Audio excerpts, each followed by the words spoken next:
Hey, welcome to 1500ESPN.com. I'm Derek Wetmore, and this is Andrew Kramer. We just got done watching the Vikings lose to the Buffalo Bills on a last-second play in Buffalo. Couple of positives to take from this game, but obviously going to be disappointed if you're the Vikings for having lost that on the final drive. We'll talk a little bit about Teddy Bridgewater's day. We'll talk about the defense overall. We had a good game up until that final drive. It kind of squandered things a little bit.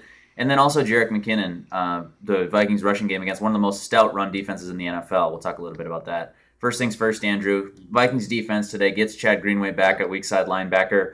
I thought they performed pretty well for the whole game, and then you're going to have a bad taste left in your mouth because of that final touchdown. But how did you assess their performance? Well, the defense has to be happy with the way they played. I mean, they didn't have a fumble recovery entering this game, and they get 3 and 4 turnovers overall, including Robert Blanton's first career interception. Yeah. All these different career marks coming up for the Vikings, or at least these firsts of the season. You think, okay, it's going their way. They got to win. But as Teddy Bridgewater said post-game, field goals don't win you games. And so Chad Greenway, as you said, he returned, took his spot back over Gerald Hodges.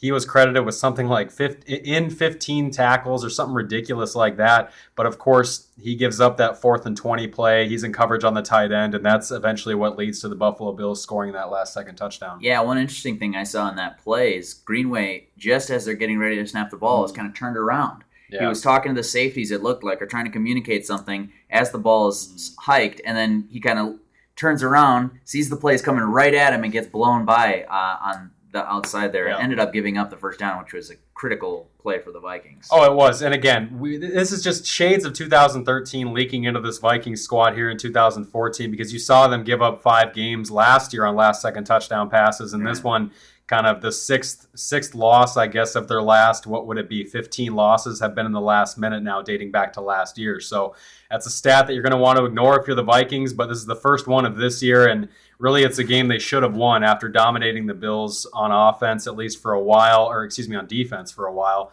and then giving up that last drive. Go ahead. This is just a game, like I said, that they should have won. Teddy Bridgewater, though, saw some growing pains, but Mike Zimmer, as you were going to say, I'm sure saw some positives in this game. He did. I was going to talk about the sign that hangs in the team's practice facility, that they played well throughout the game, but it's hard to take consolation in that fact. Yeah. His sign says, "Tough teams win in the fourth quarter." They didn't do that today. We'll see if they can rebound and do that going forward. Teddy Bridgewater, not necessarily a positive for the Vikings today. He didn't have his best game. His third game starting for the Vikings. You saw a couple of good things out of the rookie quarterback, but growing pains are evident as he's kind of getting thrust into this starting role here. What did you see that was kind of probably a negative for Bridgewater today? Well, overall, it's, like he said, again, field goals don't win you games, and Teddy Bridgewater didn't do enough on offense to win them the game. But he showed flashes of things, including completions on 3rd and 10 and 3rd and 18. He got the ball downfield on those late third down conversions to put them in position to take that 16-10 lead. Otherwise, the Bills could have at least tied it 13-all at the end of the game. But they did enough to force the Bills to score a touchdown to win it. The bad part was they obviously were able to score that touchdown and win it because they had no answer for Sammy Watkins all day. But for Bridgewater, what I saw was just a tentativeness in his throws and his progressions, again, where he was hit all day today. He got sacked 5 times. I believe that's now 19 sacks across the last 3 games. But Teddy's going to put all the blame on himself. He's going to be a locker room guy like that. Obviously, the blame's not all on him. Right. But I saw him do some good things with limited routes, because what the Vikings wanted to do in this one was protect their quarterback, so they kept an extra guy in, which limits one more guy that he has to throw to, and it limits one more guy for the opposing defenses to cover. And so all those factors in to take, I thought it was a so-so day for Teddy Bridgewater.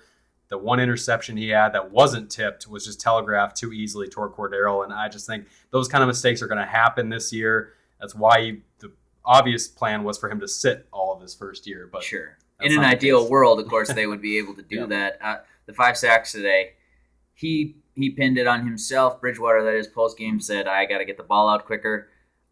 I know he's exaggerating, but I sense there is some truth to that. What's your opinion? That some of those sacks just on him for going through his reads too long? There were a couple coverage sacks. There were. But, I mean, when Matt Khalil's beat on the inside by Hughes and then Phil Loadhole gets turned around, I mean, there's situations where, no, it's obviously not on the quarterback. Yeah. The tackles, as much as they had going on with injuries on the interior with Brandon Fusco going down, now John Sullivan in this game, and Vlad Dukas on the same play, they ended up leaving the game and had to get replaced by Joe Berger and Mike Harris. when you have all those things going on in the interior, you think, That's- that would be the weakness. But it's Right. not. It's been their starting tackles on the outside, which has been the major problem right now Yeah. for this Vikings offensive line in pass protection. And that's something Mike Zimmer and Teddy Bridgewater have to worry about, even if they don't want to admit it. Definitely. One thing that can help out the offensive line, not only Sunday, but going forward, the running game. If the Vikings can establish that without Adrian Peterson, they're going to be better off, not only at quarterback, but also offensive line. Since they did that a little bit today, Jerick McKinnon runs for more than 100 yards against a very stout Bills defensive front. What did you see from McKinnon in the run game that leads me to believe that they could have success going forward even without their superstar? The rookie's second 100-yard game in his first season, a third-round pick who you didn't even think would see the field much behind Adrian Peterson this year, but obviously all these plans have been changed because Jerick McKinnon starts his second consecutive game of the year, goes out there and gets 100 yards against a Bills defense that was allowing less than 70 yards per game. Going into this one. But the Vikings came out with a direct game plan that they wanted to run the ball regardless of who was running it for them. And I believe they had 3 runs right away off the bat to start the game. Norv Turner just kept going to the run game, especially when John Sullivan and Vlad DeCoste went down. They didn't want to have to rely on them too much in pass protection. So I believe the game was pretty evenly called, 50-50 run-pass. And especially when you have a lead like they did in this game, they were able to do that. And Jerick McKinnon got the job done. I believe he had a 29-yard run. Jerome Felton gets in there for a 21-yard run, his first carry since 2011. So for the Vikings to put up 158 rushing yards against this Bills team, that's a positive to take out of this, but obviously the defense can't hold in the end.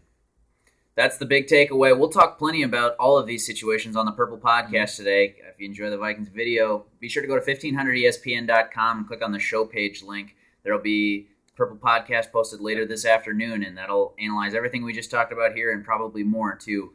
If you can't get enough of us, there's going to be plenty more. That's right, for those of you who can't for some reason. I also did a quick Jerick McKinnon interview for the Sports Over Beers podcast. Check that out on the show page, too. There's a Sports Over Beers page. There's a Purple Podcast page. You can find those on the website or at 1500ESPN.com. Alternatively, you can go to iTunes or SoundCloud. They're all over the place. McKinnon didn't have any beer on that, though. That's right. No, and even I wasn't drinking on that episode, so it's a little bit misleading. But anyways, it's still up there. Yeah. Good interview. Tom Pelissero joined for it, too, so plenty of good stuff on that podcast.